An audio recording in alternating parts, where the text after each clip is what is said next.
Servus, and welcome to another episode of the Pro Hockey Pod, episode 23. This week, it seems to have been the theme lately. A couple Union guys on before, and this week, another Union Dutchman alumni has joined the podcast. So, little claim to fame for me. This guy sniped me once in college. I believe it was one of his first games, so not a big deal. I'd like to think that I helped him get to where he got today. Just kidding. But no, another guy that went the college route.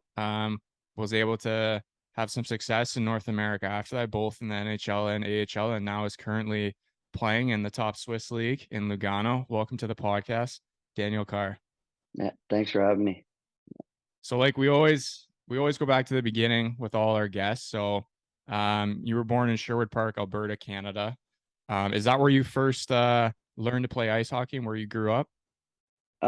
So actually, I grew up in Fort Saskatchewan, which is like a smaller town of like 12,000 people just north of Edmonton. It's where my dad was from and where we grew up till I was like 12. So that's where I started playing hockey. My father was a played pro hockey in Switzerland a little bit in the second league, but he was mainly a university player at the University of Alberta. So we always had a rink in our backyard growing up, and that's where I learned to play hockey. And um, kind of a funny story. My brother is 2.5 years older than me, so we never got to play together except for my first year of hockey. And my dad was the coach, and they let me play as an underage because my dad was the coach, so the three of us got to be on the same team just one time.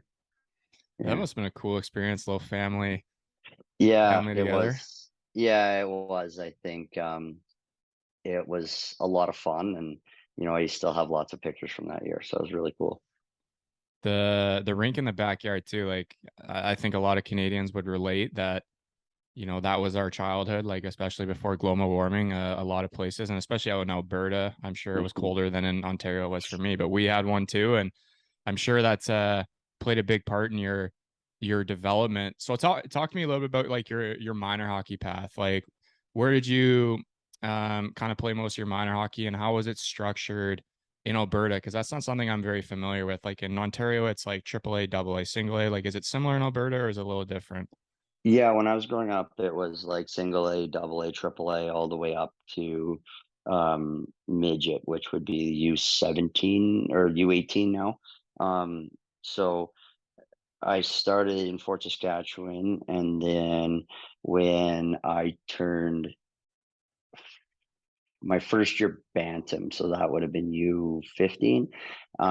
It was the first year that Dave Roy started the Pursuit of Excellence Academy.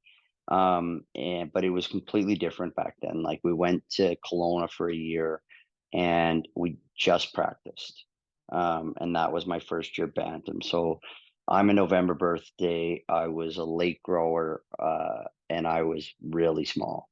And so my first year bantam, we just practiced and played against each other, and um, it was great. But that was when like the academies were completely different. This is almost 20 years ago now. So um, it was that was a really interesting year. And then I came back to Alberta and played bantam Triple A, and that's the year in Alberta, the Western Hockey League draft. I was never drafted. I was still maybe 5'4", maybe 5'4", 5'5".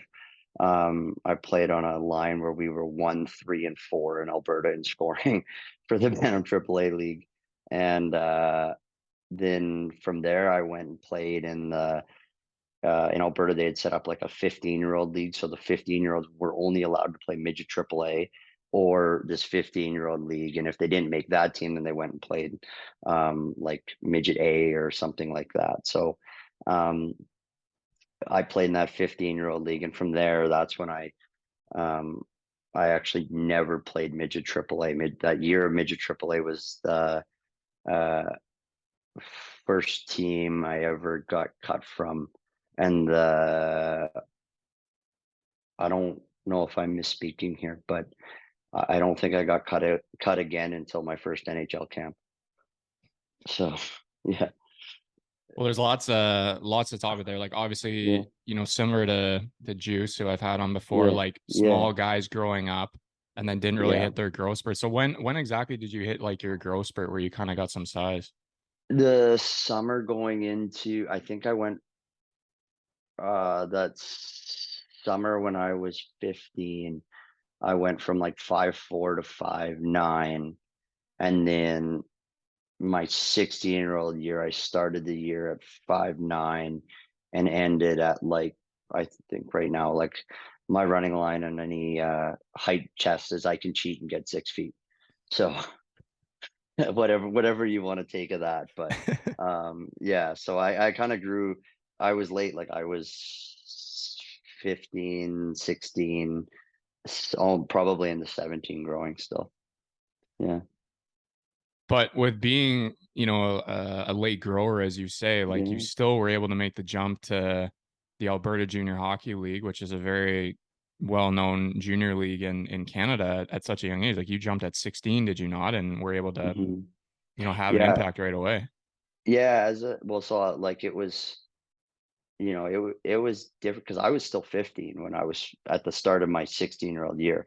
And I lucked out. There was some, we'll call one of the guys is still one of my best friends, and there were some older guys that just kind of like took care of me and made sure like they're like, this isn't like even your typical rookie. Like this guy's a kid.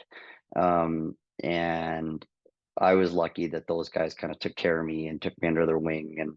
And so it was an interesting kind of dynamic to grow up in that setting with guys that are 20 years old and 18, 19, 20 years old when you're still 15. So it was interesting. I learned a lot and learned a lot quickly. And then hockey wise beyond that, like Norm Lacombe was the coach. I played for the Oilers, played for Buffalo. He was actually my strength coach too. And I would say outside of my family, him and the general manager, Greg Parks, were kind of the first two guys that believed I could be be a hockey player. So that's when they picked me. I hadn't even played midget AAA year before.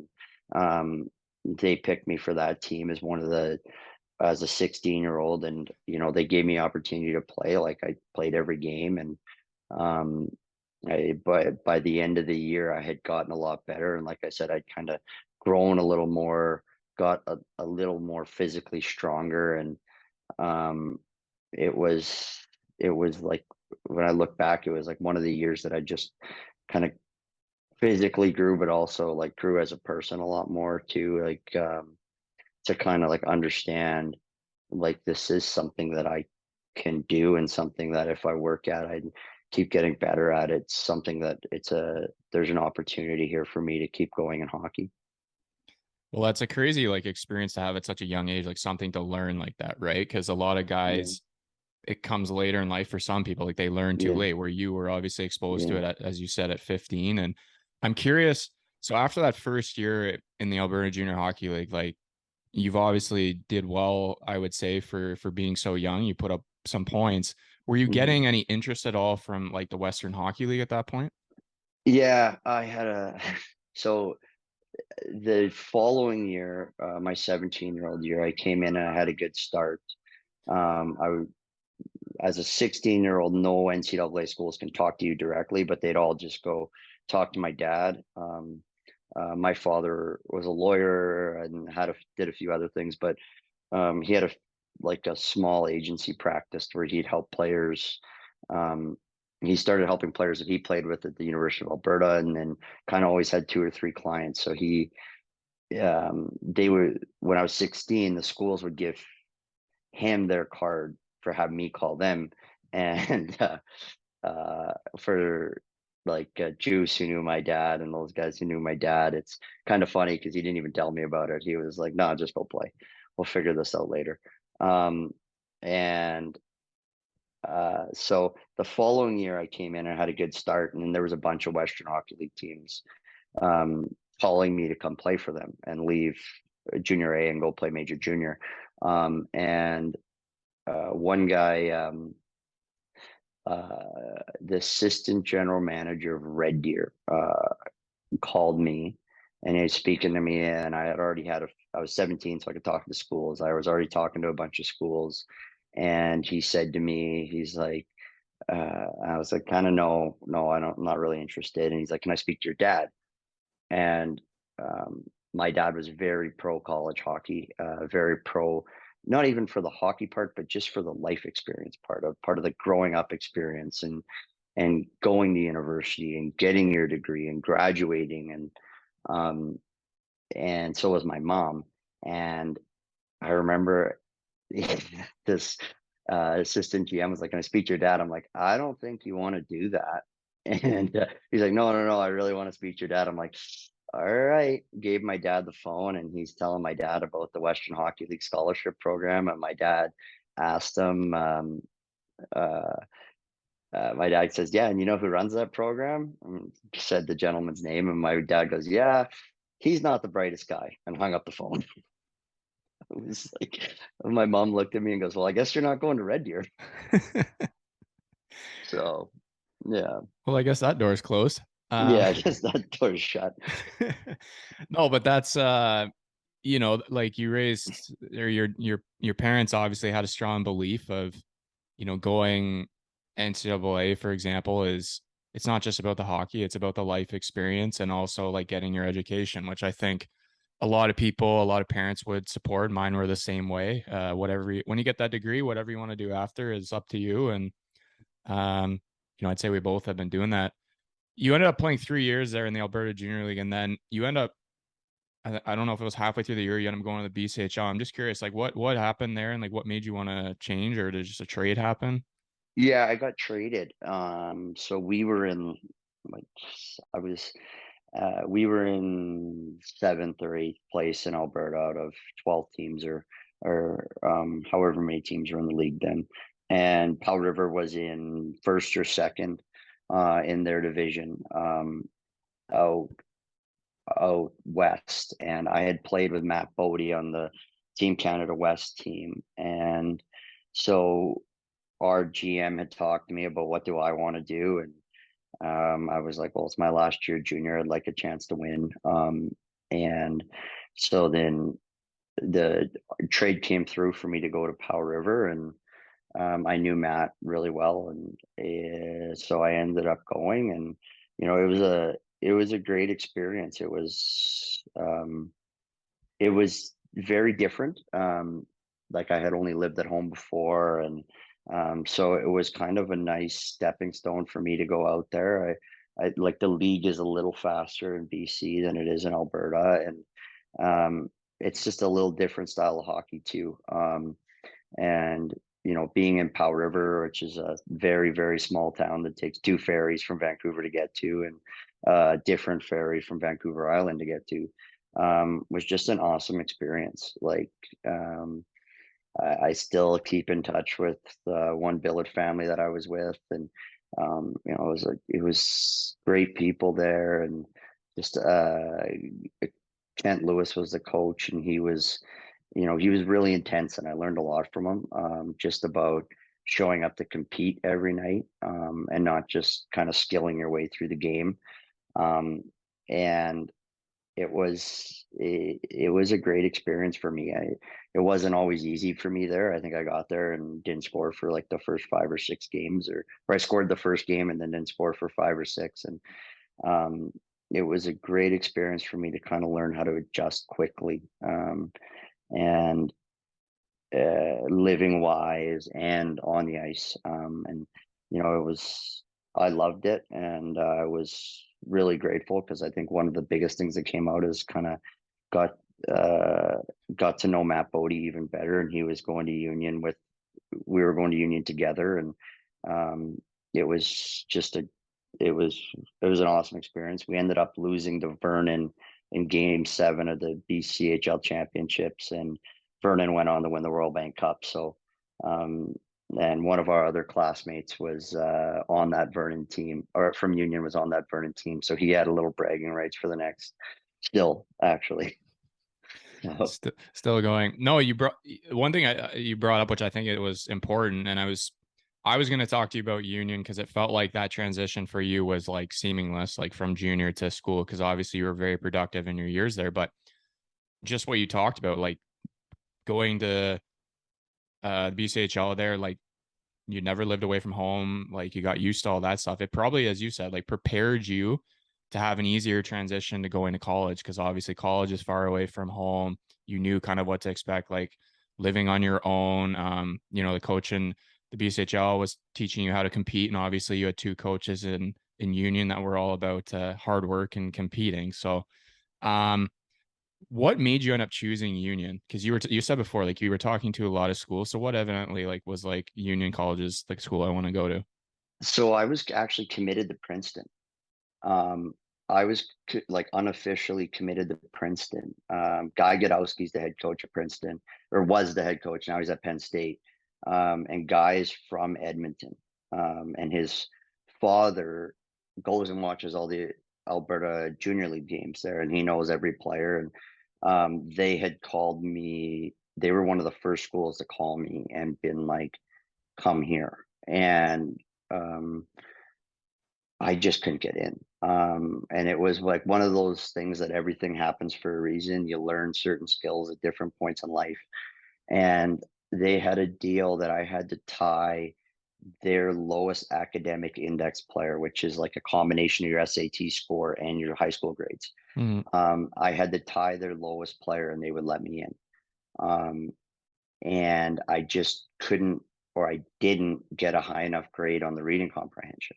And it was one of those things I hadn't really learned yet how to work to that level on something. Um, so I didn't get in, and then I had the assistant coach who was at Cornell at the time wanted me to come there. So then I thought I was going to go to Cornell, and the head coach came up, watched me play one exhibition game, and pulled my offer after the game. He's like, "You're not coming here." And after one exhibition game,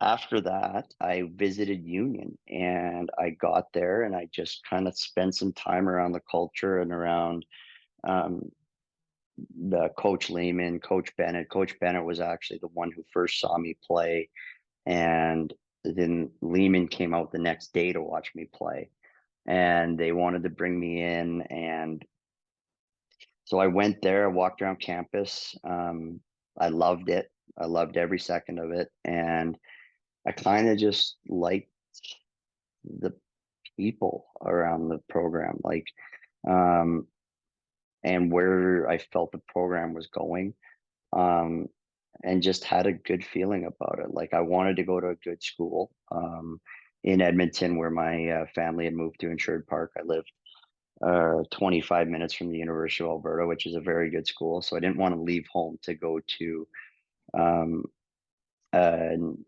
like a education system that didn't equate. So um, I ended up, Coach Bennett came out and was like, "Hey, we kind of need to know." And I remember going for breakfast with him and my dad and leaving, just saying to my dad, "Dad, I think I want to go to Union." And he was like, "Okay." And man, looking back, it's one of the best decisions I've ever made. So well, first to just comment on your 4 years there in terms of productivity, like you scored 20 or more goals 3 of the 4 years. Your worst season, and I say worst in quotations, was 32 points, which is still pretty respectable for college because college, obviously, the points aren't as high as they are in major junior at times because you're playing against older guys. It's different type of hockey. But one thing I just noticed from talking to you, talking to Troy, talking to Juice is just like you guys are every time you talk about Union, it's as if like it just changed all your guys' lives, the bond you guys made, as teammates, it just seemed like everything there was exactly what you guys wanted and even more because a lot of you guys went on to have pro careers, still have pro careers to this day, but you still talk about the Union days. You're still friends with a lot of those guys. I don't think like I don't think all schools can say that, you know, like I think there's still some others that would be the same, but like it just seems like you guys, for the 4 years you were there, the 3 years that Troy and Josh were there, like it just seemed like you guys had this bond that was like unbreakable. Yeah, what I think a lot of that has to do with is the way Coach Bennett ran things. Um, I talked with another player who was 2 years below us who played in Switzerland last year. We got together quite a bit, Matt Wilkins. Um, and you're going to university, like life's pretty good. You don't really have any real problems. And what Coach Bennett did so well, looking back on it, was he created adversity for us. And I think through all of us having to get through that adversity, it bonded all of us. And we all had to get through it together, and we all had to grow up together because the situations he would create made us grow up. Um, and I consider Coach Bennett a good friend now, and I know that he went through that adversity in his life, and he wanted us to understand that life's not fair. Life's not going to give you anything, and he created that adversity for us. And this is just my opinion, to make us grow up, to make us realize that those lessons and learn them in a very controlled environment. And I think we all had to get through it together. And I think that's we had great players. We had players that all bought into the culture of working, of getting better every day, of doing those things to get better. And but then just the character of the people that they brought in, like um, it it was just an amazing experience, and you got to grow up with amazing people around you. And people that pushed you to get better, and people that, like, I think of a conversation I had with a classmate that um, changed my life. It just changed the way I looked at the world, and um, made me a way better person.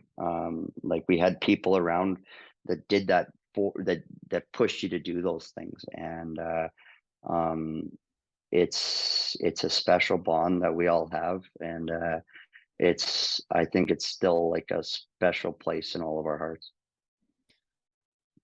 We'll get to your last year there because obviously it Hmm. was a significant one. But just to kind of reiterate what you said about Coach Bennett there and creating that adversity for you guys. So one of the other things I want to talk about is the famous spring workouts. So Josh has talked about them, Troy has talked about them, but I've said, and you can go on to explain them in your own words as well. But I've said these workouts that he basically challenged you to the absolute limit. It was physical, but it was more mental, and it was going to what you were saying. Like he was creating that adversity, preparing you guys for life after Union, because college is living in a Yeah, bubble for 4 years. It's fake life.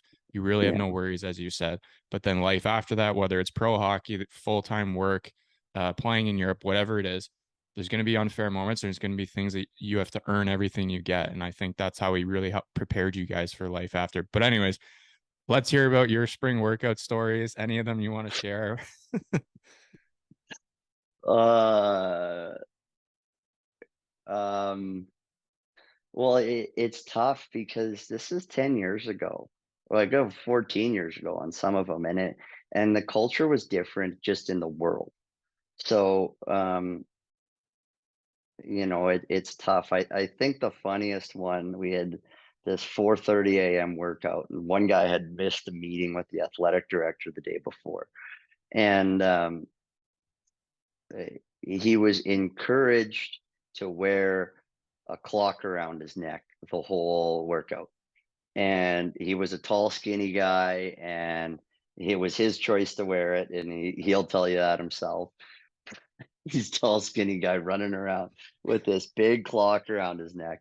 And it was the funniest thing I've seen like one of the funniest things I've seen in my entire life.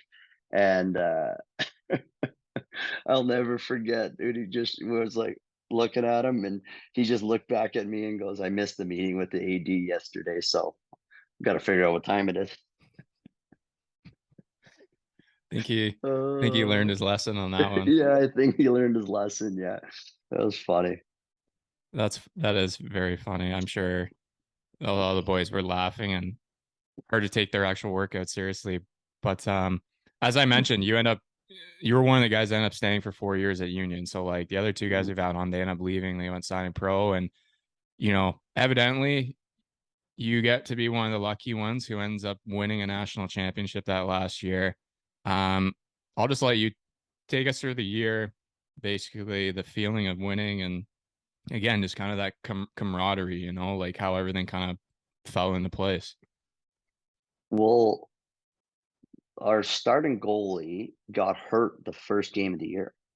Like Colin Stevens got hurt the first game of the year, and so we end up. I think we beat and tied Bowling Green the first weekend, and the next weekend we had a freshman starter and our third string goalie, and we got swept by Lake State our second weekend of the year, and um, then so things weren't exactly looking up at the start of the year, but then I think everything kind of settled in, and we got in a roll, um, and I like I said, I think um, we just had such a good group of people around, and such a good group, very good players, but just good people, and um, we had that incident with at RPI where we had like, let's call it a college version of a bench clearing brawl at the end of the game. This at the We did a crosstown rivalry game at Times Union Center in Albany against RPI, where the coaches got involved on the ice, and um, kind of the subtle thing that not many people know about that whole situation is the reason our coach Bennett got set off is because their coach said something to me. The ref was dragging me off the ice, and their coach said something to me, and Rick heard it, and he lost it, and he got in a lot of trouble for having my back, and that's something I'll never forget. Um, and that whole incident, just we didn't lose a game after that. That was the last game we ever lost in college. We won, I think we won 17 straight or 14 or 17 straight to win the national championship from there. And we just we were just really good. Like we played really fast. Um, all of our depth players were so disciplined in everything they did, and like we had Ghost who obviously had an amazing game in the national championship, like an unbelievable performance. But what kind of everyone forgets is like what won us the national championship and carried us all the way through. Like our depth players scored some huge goals for us, like huge goals for us that we wouldn't have won. Like our third line was our best line in the national championship. I think they had 4 goals. Um, and we we were just so deep, and it was just so fun. And that feeling after winning, I was all the seniors on the ice at the last couple seconds of the game, and that feeling of winning with guys you grew up with and your closest friends is just something like I'm getting chills right now talking about it. It was just something that was so special. Well, you got to live that cliche the saying, Hmm. right? Win your last game, and you won your last Yeah. ever game of college, and obviously went Hmm. out in the best way possible. And it's a good way to close a chapter there, I think, of Union, like the perfect way to Hmm. close it. And then for you next, it's off to pro hockey, and you end up playing in the AHL the next year for Hamilton. Like, how was that transition from college to the AHL for you? Because like for me, just looking on the outside, I believe you had most goals by an AHL rookie that year with 24. So it seemed like everything you had learned from Coach Bennett, winning in college, transitioned pretty easily to the pro game. Um, yeah, so I'll back up a little bit. So I had a torn labrum in my shoulder, and I tore it in about February, my senior year of college, and I kept playing with it. And then I signed my contract with Montreal in the hospital waiting room in Montreal to get shoulder surgery. So I went into that year, and going into pro hockey, you don't realize there's a different level of conditioning. There's a different level of strength. There's a different level of all those things in pro. And I'll never forget my first training camp. And I got lucky because to me, like coming off shoulder surgery, that shouldn't change like your conditioning or your cardio or whatever, etc. I got humbled. We did a skate test in Montreal back then that I remember I got embarrassed by the guy. I did it. Three guys did it at a time, and I got embarrassed by the guy who won the test. And um, a little bit after that, I fought an uphill battle at the start of my first year when I got sent to the American League. Um, I scored my first game. Then we had a week off between our first game and our second game. Two guys got sent down from Montreal to play, and I was on the fourth line for the next like 2 months playing 5 minutes a night, 6 minutes a night, maybe.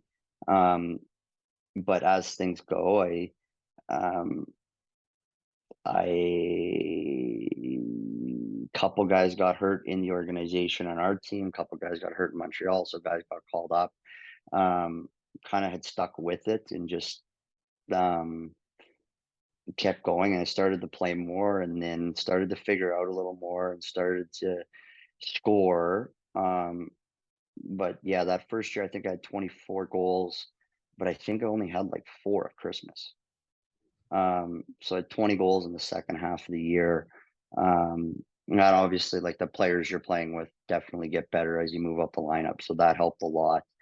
And just figuring out how to get open playing with those guys and how to score on better goalies in the American Hockey League. That took some adjustment for me and um, was one of the big steps. And, just kind of the coaches there starting to believe in me a little more.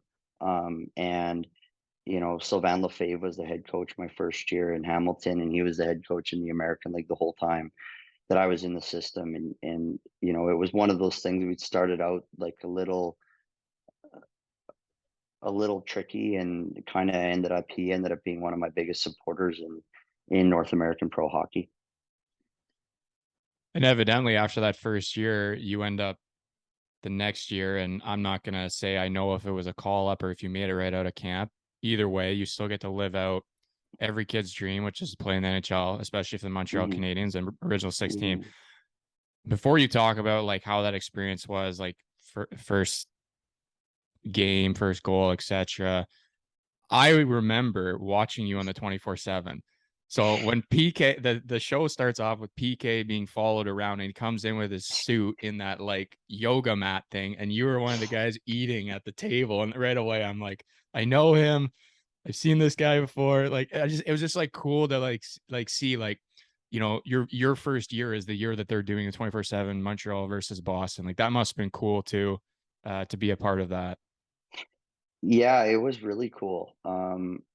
It was really cool. I think I remember that I was sitting next to Dale Weiss, and PK walked in wearing his let's call her a maroon fur coat and some kind of fedora hat. And Dale and I just looked at each other and was like, I don't think I could pull that off you. So it was a really cool experience. The I got so I actually got sent down at the start of that year, and got called up kind of end of November. So it was right going into the Winter Classic, and I I got my first game in Carolina, and I got scratched the first two games I was called up, and we were in Carolina. My family was actually there for the first two games that I was called up in Montreal, and my mom, dad, and brother all just guessed and flew to Carolina that I might play there. I actually didn't find out I was playing till like 11 o'clock in the morning of the game, and I it was one of the coolest experiences, and I I was fortunate enough to score my first shift with actually PK and Andre Markov on the ice, which was super cool. And And one of the coolest parts, actually, being from Edmonton and growing up in Edmonton, was Tom Gilbert was on the team at the time, and Tom Gilbert played for the Oilers forever prior to this. And uh, Gilbo ended up skating by me and goes, "Well, that's one way to start." And I yeah, that was just something that I remember being very special as someone who grew up watching Tom Gilbert play for the Oilers. And then him saying that to me right after I scored my first NHL goal was um, something that was really cool. So, One other thing I wanted to ask you about just came to me was you're one of those guys that was able to play.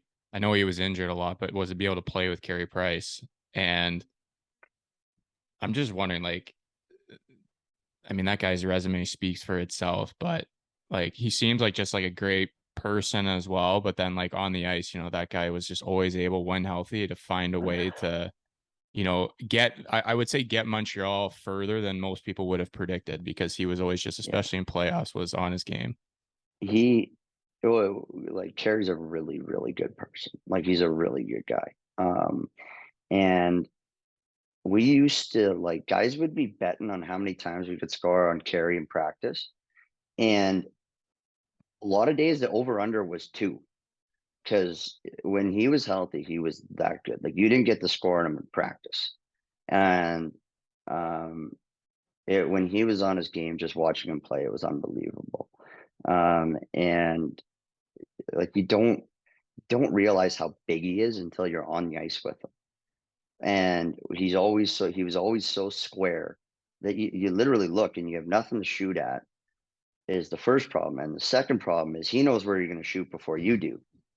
So like I just remember like uh, coming in shooting on him and just like I said, guys, we'd all count how much we scored on Price for that day, and like even Pacioretty, like over under was like two, and he was that good, and it was I think his health and injury problems are kind of a tragedy for the game. Um, because of how good he is. And I hope, like, I still talk to him every now and again, but I hope he's doing well. And I haven't talked to him in a long time, but he was one of the guys that always, for being how elite he was as a player, that he always had time for everybody, and he's just a really, really good guy. There's just some people that play in the NHL and for whatever reason, health, loyalty to one team, bad luck, like they just can never win a cup. And he's like one guy that like there's probably a list of maybe like five guys in my mind where I'd be like, that guy deserved one in his career for everything like he did for Montreal, for he did for the game, for he did for Team Canada. So um yeah, I hope he's doing well, and it must have been so cool being that good where guys are coming in and you just know already where they're shooting Yeah. and it looks easy for those guys. But back to you. One thing I thought would be cool to talk to you about is, you were a guy that would get sniffs throughout your North American career, and then you'd always have that like up and down. And I'm just curious, like, how was that experience for you for those 5-6 years that you were playing, AHL, NHL, and also like I guess for the young listeners, like how did you mentally get through it? Because obviously you'd go to the AHL, you would put up points, and you would obviously, be a very productive AHLer, and you go up to the NHL, you'd even play well in the roles you were given, but you couldn't like find a way to stay for whatever reason. Like, not saying it had anything to do with you, but how was that like mentally for you? Because I think that's something like important to talk about. Yeah, I think it's really tough. I think um, it's one of those things that different everyone gets different opportunities at different times, and you never know when your opportunity is going to come. And I think for different players and different guys that are different sizes, guys that are different, have different strengths, some of it is who's the coach at the time is also a factor. Um, and I think for me, one thing, even though I was older starting pro hockey, I started pro hockey at 22. I think one thing that was a big learning experience for me was I wish I was more mature when I played for Michel Therrien. Michel Therrien is a very good coach. X's and O's wise, getting the right guys on the ice at the right time. Michel Therrien's a very good coach. I came back my third year pro. I made Montreal out of camp, and Mike wanted me to play hard but make plays. And I just stopped making plays. And I think I ended up getting sent down in March. I had 1 goal or 2 goals on the year, where the year before I had 6 goals in 20 games. And I just got away from being me and doing the things that had got me there. And one of the things with a guy like Michel Therrien, because he's really tough. Like he's a grinder, and he wishes he was still playing, and I mean that as a compliment. Um, and I wish I was more mature at the time to learn from that, to learn that this guy likes me. I just need to do these things and be myself. He doesn't want me to be anybody but myself. Um, and I had got away from that year, and I got sent down. Big Mike actually ended up getting fired a couple weeks after I got sent down. They hired Claude Julien, um, and uh, but I learned from that. I came back in the following year and came back. I got put on waivers at the start of the year. I had some personal problem. My dad had passed away, and lots going on, and um, but I came back with just like a renewed attitude towards hockey, and kind of a renewed gratitude towards hockey. And I think going up and down, or did different levels to different levels, I think that's one of the biggest things for me, um, is just choosing to be grateful to be able to play hockey, or choosing to be grateful for whatever you get to do. And remembering that there's a big difference in your attitude between, oh, I have to go to the rink today, and oh, I get to go to the rink today, or I have to go to work today, or I get to go to work today. Um, and I think that's a big thing for me. And I, as I were speaking about this, and I think back over my career, when I was able to have success, there was definitely that I get to go to the rink today attitude.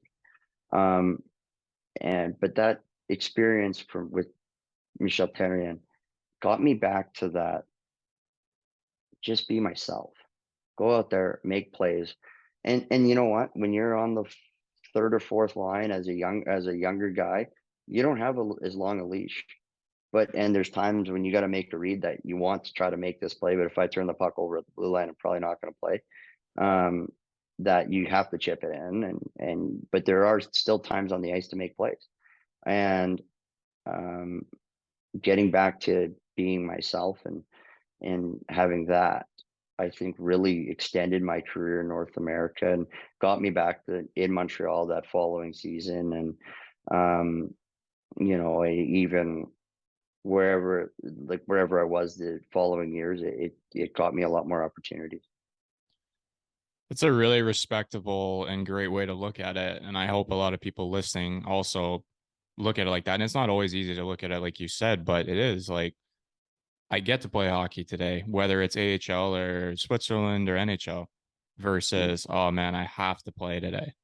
And yeah, that's something that I think a lot of people, like, everyone has their bad days, as I said. So it's not pretty every day. You're not always gonna have that yeah, motivation, but more times than less, if you can think like that, like, good things happen. And like I said, you were everywhere you've been in the AHL, you've put up points. You've always gotten chances in the NHL, and you've always been able to put up points in probably your limit time. Like Vegas, you put up a goal in 6 games.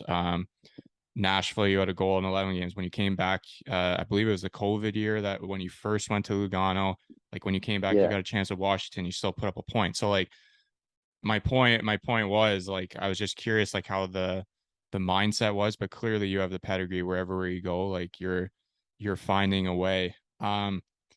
How did the opportunity for Switzerland happen? Like, I guess I would start first with the COVID year. Obviously, the 2021 season was COVID had just happened. Nobody knew if, like, Europe was even going to happen. How did that opportunity come about for you? I had teams calling me to come over for like a number of years. and Lugano had always been one of them. And that COVID year, they were trying to see if the season was going to go. They didn't know if it was going to be stop and start all year, but they wanted to try it to start. Um, so they actually offered me a contract that had an NHL out clause in it.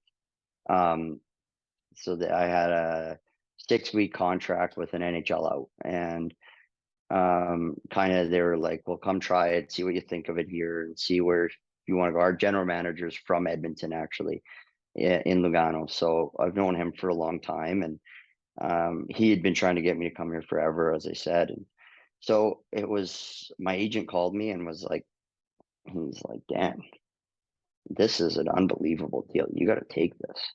Um, and so I did. And my agent is Steve Bartlett, who, in my opinion, is one of the best, not only the best agent in hockey, but he's one of the best people in hockey.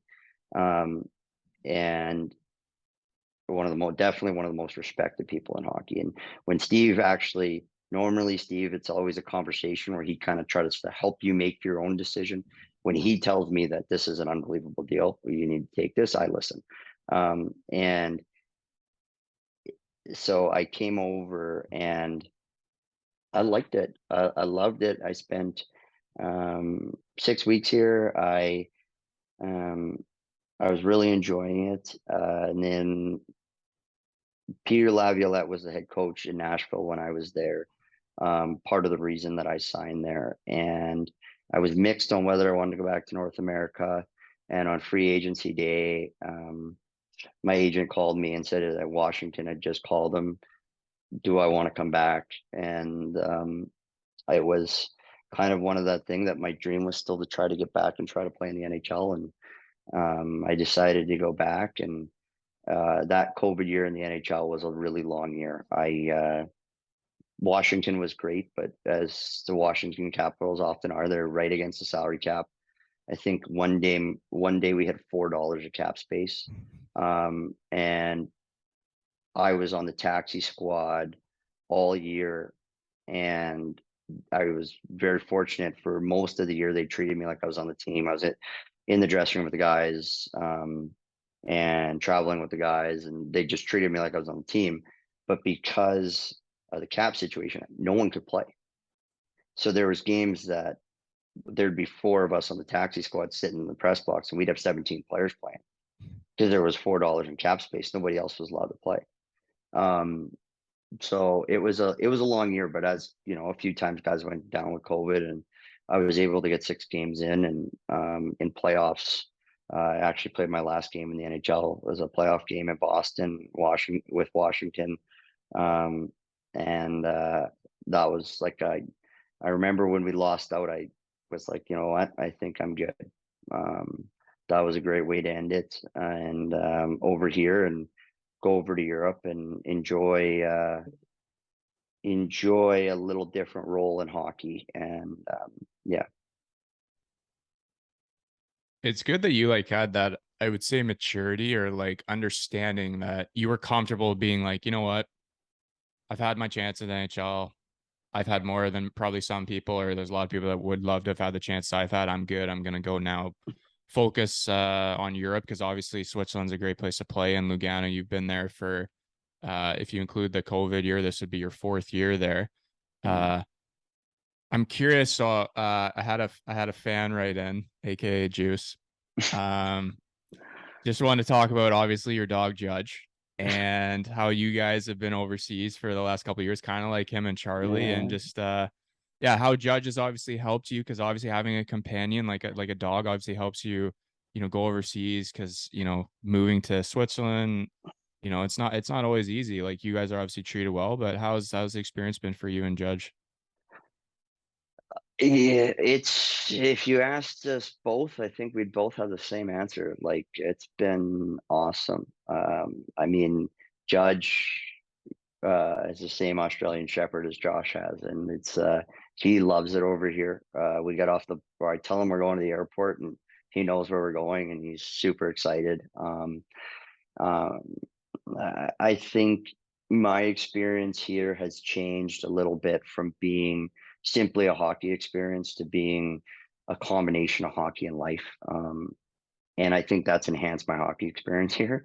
I am very fortunate that I have a lot of friends in Lugano now outside of hockey.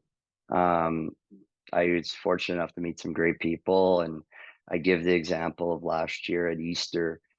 I had to turn down an Easter invite. I was invited by one family to Easter Sunday brunch, another family Easter Sunday dinner, and another family to Easter Monday. They do like a brunch here on Easter Monday, and and it's I am very so blessed that like I feel included in the culture here now. I feel included in the community here now. I have lots of friends, and I think that's really enhanced like how happy I am at the rink and how happy I am to immerse myself in this culture. I'm actually taking Italian lessons now, and it's getting a lot better. Like I can understand a conversation. Someone who only speaks Italian can understand a conversation with me. It's not pretty, but it's only getting better. So um, I love it here. The nice thing about Europe, just in general, is you can bring your dog everywhere. My dog comes for dinner with me every time I go, and he loves it here. So it's been awesome, and having him as my companion here, especially at the start, as I was getting to know people, as I was getting to know the city, was just amazing. Yeah, so I'm very, very, very, very lucky to have this dog.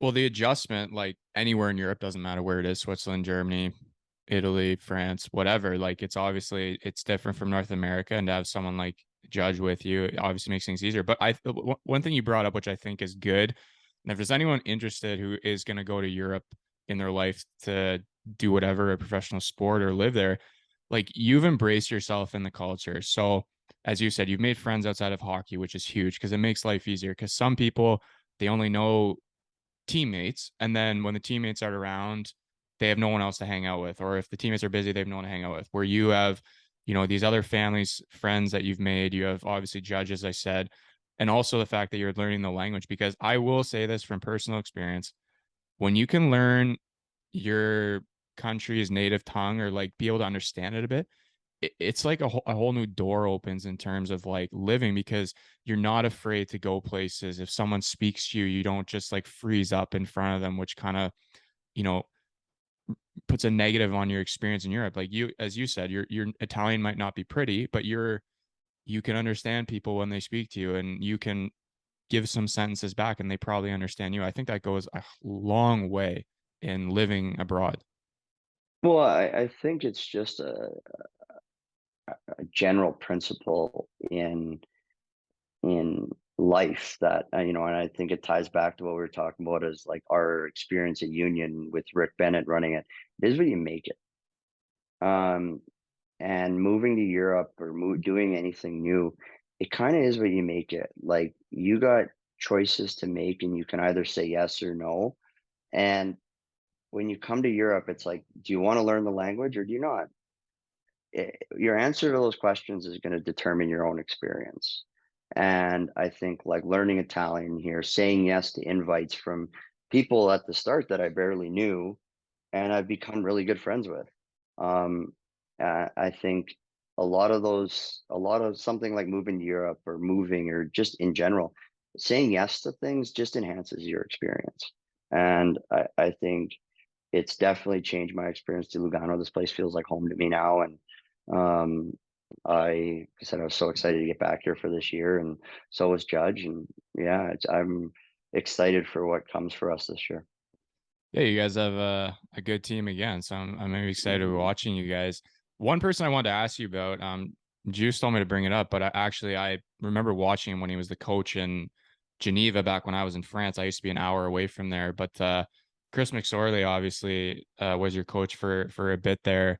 Like for me, he's a very well known guy in Swiss hockey. Yeah. I believe he's in the second league now in Sierra or somewhere, but um, how was he for you with your experience with him? Like, what was he able to help you with, teach you kind of along the way to the European game? I really liked Chris. Chris and I are still good friends. I think Chris really helped me with adjusting to the European games European game in terms of what plays to make versus what plays not to make here.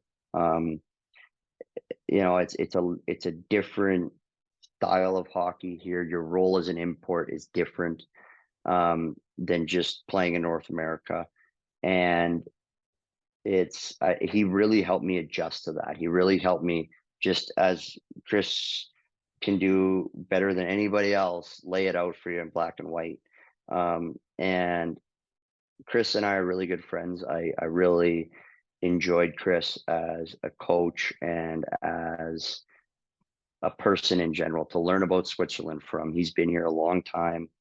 Um, he knows the Swiss ice hockey in and out, and he's now I think he's the president, or he's one of the executives for Sierre in the second league and here in Switzerland. And I'm excited to see what he does with it. And I suspect it will not take Chris long to get Sierre into the first league. So um, it's he's an interesting guy, and if you ever get the chance to talk to him, do, because you learn a lot very quickly. Yeah, I'd love to one day. And yeah, in Sierra, just from hearing about it and Josh, like I think they're trying to put some money in to obviously go up there. And I know that they just think they signed Corey Emerton from Lausanne. I believe he's Yeah, there now. So yeah, I'm yeah, curious to see what they do. Hopefully they can find their way up. Couple more here before I let you go. Obviously, as I said, you're back in Lugano this year. I believe you have another year after this on your contract, at least according yeah. to Elite Prospects. But how long do you plan on playing for? And have you ever thought about any plans like after hockey? Um, I don't have the answer for that yet. How long I'm going to play? I think kind of. I don't think hockey's going to have to tell me it's time to be done. I think I'll know when it's time to be done, and but I think coming back this year, being healthy again after last year, and just excited to see how I feel out there, excited to play. And I think it's a completely different feeling and kind of a rejuvenating feeling for me back in hockey this year. And so I don't have the answer to that. I think kind of bigger picture, I've always said hockey's not going to have to tell me when I'm done. I'll know. Um, and so I kind of want to stick to that. I don't want to be the guy that's on the ice and everyone being like, why is this guy still playing? So um, I think that's kind of where I stand with it. And then after hockey, I don't know. I have my master's degree, so I have my master's in general business, and with that, I can allowed to be a professor at a university. And U of A has a hockey class, or University of Alberta has a hockey class, and something along the lines of being an assistant coach at a university program in Edmonton or somewhere wherever. I think that interests me, and um, helping younger players learn lessons that it took me a lot longer to learn. I think that's something I would enjoy to kind of give back to the game. No, that'd be perfect to be honest. I also in my head was just smirking because I was like, well, maybe by then your Italian will be perfect and you could be a coach in Lugano if they need it. Yeah, yeah, yeah. Maybe. Who knows? We'll see what happens with life here. Like I said, yeah, I'm kind of on a new path in life, and I'm interested to see where it goes, and excited to enjoy the journey. Yeah, definitely enjoy the journey as go out on your own terms, but at the same time, I've told many players this, like for those who can still play and are able to do it, like play as long as you can. And like yourself, like having a master's, I think you'll be fine whenever that ends. But two more here for you. When you look at your career, obviously it's still going. So that's obviously very fortunate. But did you think you would have had the career you've had when you look back, like being able to play in the NHL? Every kid dreams of it, but did you think it could actually be a reality, like when you look back on all this?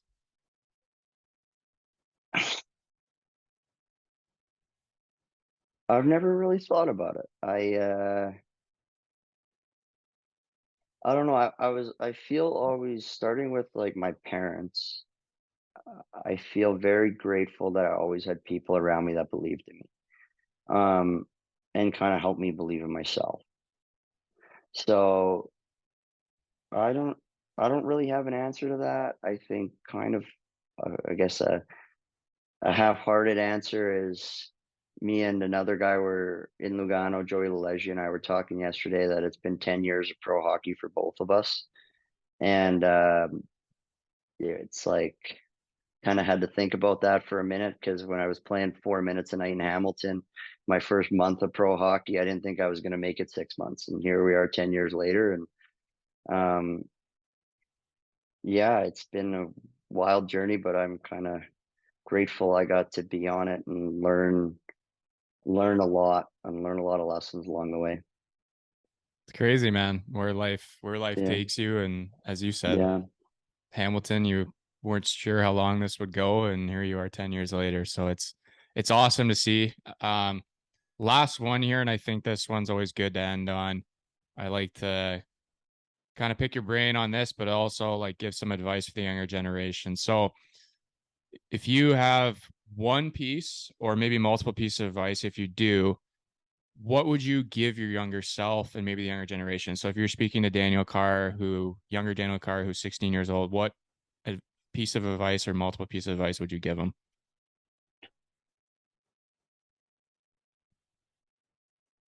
I think and I think it also depends if someone's ready to hear this advice. My dad gave me this advice in his own way, but I wasn't ready to understand it yet. Um, the external rewards don't matter. The the getting drafted, the getting selected for like an all-star team, the getting selected for they don't really matter. What matters most is the getting better every day and constantly. Um, and figuring out, okay, what are my weaknesses and how am I going to get them better? And what's the best way to get them better? I give the example of I work with this power skating coach. I worked with Paul Vincent forever out of Boston. He helped me immensely. But Paul could never get me to learn how to step ahead. And what I mean by that is after every stride, you step further ahead. I've started at home working with this Vanessa Hedinger, uh, and I started going into the year where I made it back to Montreal. She taught me how to do it in 4 minutes. And I think what I mean by that is like the external rewards are just kind of little cookies along the way. How you get to where you want to be at the highest level you can reach is just constantly getting better. Um, the one piece of like, I don't even want to call it political advice, but because it's not, but just like the structure and the system of pro hockey, I think I would give to anybody turning pro. And I heard this on a different podcast, and the head coach of the LA Kings said it. It's make it in diapers, make it in your first organization, um, and stay there as long as you can because the grass is not greener on the other side. And I learned that the hard way. Um, I had offered a really good contract in Montreal to go back. I was a restricted free agent. They didn't want to go to arbitration because I would have got, and I'll admit this, way more than I was worth. Um, and I wanted to go try somewhere else. Um, and I wouldn't say I was a full-time NHLer yet. I thought I was going to go somewhere else and just be a full-timer. And I ended up going to Vegas and getting waived out of training camp after having 16 points in 30 games the year before in the NHL. And I think that make it in diapers and stay there as long as you can, in terms of pro hockey, is some advice that I wish I was ready to hear when I was younger. Um, and no, I don't regret it. I had a great year in Chicago in the American League. I got the privilege of playing for Rocky Thompson and becoming really close with him and some other guys. And it was a great year for me personally, but I think the make it in diapers advice is really, really sound in terms of pro hockey in North America. I've definitely never heard that before, but like the way you explain it, it obviously makes a lot of sense. And obviously you had examples to kind of back it up. So that is Yeah, definitely a good way to look at it, I think. If you know, because I think this is just my taking from it, but obviously if the organization that first gives you the chance believes in you, so if you can find a way to work your way up there and kind of stay in that organization, I mean, there's, as we've talked about, there's circumstances where you can't, and yeah, you know, it's different. yeah. But It's different in every circumstance, but I think the general premise of it, of like, if you have the choice to stay or go, stay. mhm. Um, they like you there, and you can always earn more opportunity in certain organizations. It takes a long time in some, but you can always earn more opportunity. And I think it's that was kind of the advice I got given. And I was fortunate enough to earn a lot of opportunity in a lot of different organizations. And um, I'm kind of looking back at my career. I'm very grateful for it. So, yeah. And just like to your point to the external rewards, like for example, could you go somewhere else for maybe a little more money, or could you stay with our organization for a little less money, but you're going to have the internal opportunity, as you said, the more chances to work your way up, and then you'll get rewarded down the road. And that's a big debate for a lot of people because they look at it like that way and be like, okay, I want to stay loyal to this team, or they look at it from the other side, being like, you know, what happens if it doesn't work out this year? What happens if I get hurt? Then I've missed my ticket for just the quote unquote it there. So, but no, I definitely agree with what you say. And uh I was always like that too when I played, to be honest. Like I didn't really Hmm. want to change because I get comfortable places, and I think they're Hmm. comfortable with me. I'm comfortable with them, and I know I'll play better. You go to a an organization, then it's almost like you're proving yourself again, and it, you know, if not dealt with the right way, you could add some unwanted pressure to yourself. So Yeah, I agree. And yeah, and they know you as a person there too. And so mhm. if they want you to stay, I think take the compliment and stay. Um, so it was a lesson for me, certainly, and one that I'm eager to pass along to younger players. No, I appreciate that. And yeah, again, I appreciate you taking the time today. This was awesome. A lot of great advice, a lot of great kind of wisdom to everything you've been through, feedback, and just, you know, helping the younger generation. That's the point of this podcast. So thank you again. I wish you all the best this year. Juice wanted me to remind you that you know, you're only as good as your last game. So right now it's 1-0 Geneva in that category, even though you guys did beat them the year before. I do know that, but as I said, it's who remembers 2 years ago. So I'm excited to see your guys' rivalry this year. The Union bond is still there, and yeah, Carzy, I appreciate you taking the time Yeah. again. All right. Thanks, Erzy. Talk soon. And for those listening, until next week, cheers and ciao.